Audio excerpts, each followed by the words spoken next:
What's up, Samurai Assassins? Fat Samurai Guy here, and welcome to another episode of The Movie Dojo, where we discuss martial arts cinema and action films. Today in the dojo, I'm going to review Guyver, Dark Hero. Here's a quick plot synopsis. Sean Barker became the unwilling host to an alien bio-armor known as the Guyver. A year ago, he destroyed the Kronos Corporation, an organization of mutants called Zoanoids who want the Guyver. Now he is trying to find why the Guyver unit forces him to fight and kill evil. He is led to an archaeological site where scientists discover an ancient spacecraft. Now he must fight Kronos again before they discover the secrets of the Guyver's origin. Now I'm going to give you the good, I'm going to give you the bad, and I'm going to give you the badass. First up, the good. The first Guyver was released back in 1991 starring Mark Hamill. The film was based off of the popular manga and anime series called The Guyver Bio-Boosted Armor. The film only had a $3 million budget and was released, and over time it developed a small cult following. Now personally, I have never seen the entire film. I remember when it used to come on TV back in the day, I would catch parts of it. The only thing I remember was that really awesome, badass Guyver suit, and that for some reason Jimmy Walker was in the movie and he voiced one of the Zoanoids. And unfortunately, I never forgot this. I'm going to make you crawl and gonna make you sing, cause I want that Guyvin' jiving thing, boy.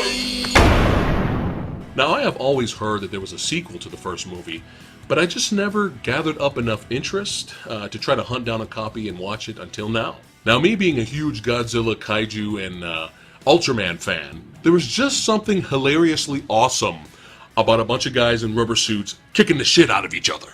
It brings me such joy! Now 3 years later, Guyver Dark Hero was released in 1994, directed by Steve Wang.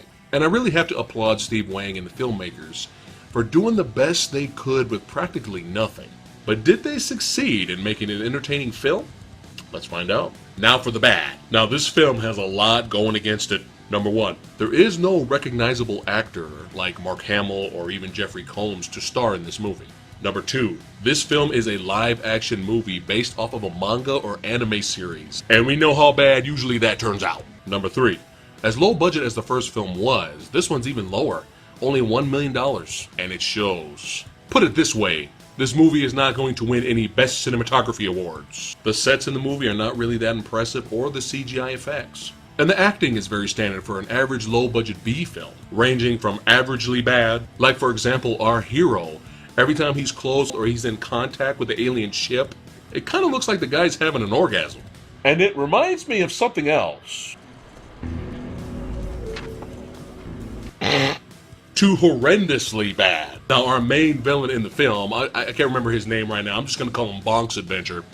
So when Bonk's Adventure shows up, as soon as you see him in the movie, you're going to be like, oh, okay, well, there's the villain, there's the bad guy. Don't make your acting obvious or anything. I mean, the way the guy's looking the girl up and down and turning this way and just being shady about everything, I was like, oh, God, come on. Now, none of these issues bothered me, per se, because I kind of expected all of that going into the film.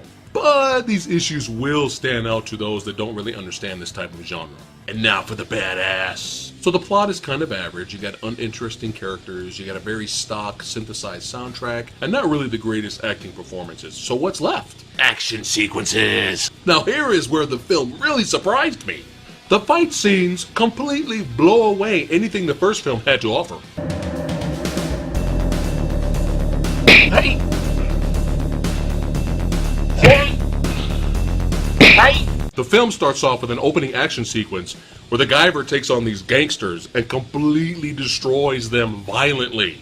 I'm talking bone-breaking, neck-slicing, and throwing guys through car windows. One of the Zoanoids completely slices this guy's head in half and there's blood spurting all over the place. And when Guyver actually fights the Zoanoids, we actually get some pretty good martial art fight choreography with some impressive wire work, with Guyver doing all these cool flips and kicks spinning in the air. But I think my favorite Guyver finish was one of the Zoanoids jumps on his back, he flies back into a tree, blood starts squirting and coming out of the mouth of the Zoanoid. Guyver then whips out his awesome elbow blades, double stabs the Zoanoid behind him, then turns around and double slices his abdomen, and then the Zoanoid comes at him test of strength style, and they're going back and forth. Guyver completely destroys and breaks his fingers and hands, with blood squirting all over the place. And then after that, he turns around and does his laser blast and blows up the Zoanoid's eyeballs. And then he crushes his head. It's a thing of beauty.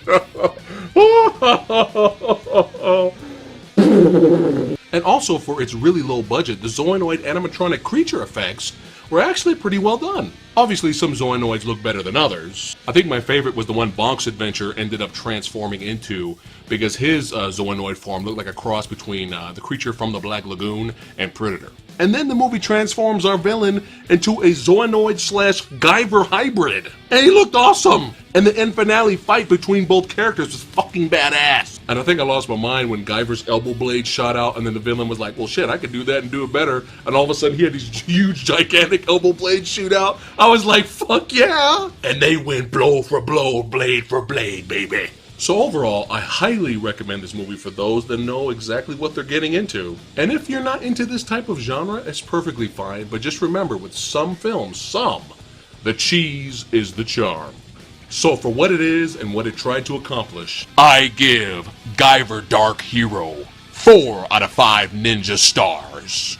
That's it for today's episode of The Movie Dojo. If you have seen Guyver Dark Hero, let me know what you thought about it in the comments below. And again, thanks for watching, and I'll see you guys next week with another Steve Wang directed martial arts film, Drive, starring Mark Dacascos. See you next time.